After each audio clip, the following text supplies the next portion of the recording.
एटा है सोडियम है एटा के मैं काटी दिए है ये काटी नहीं पारबा आ बातें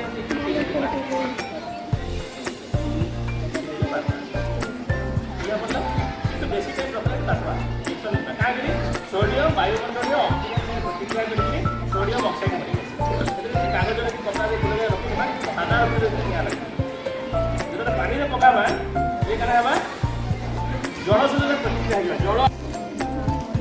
हां कोन हेबा कमी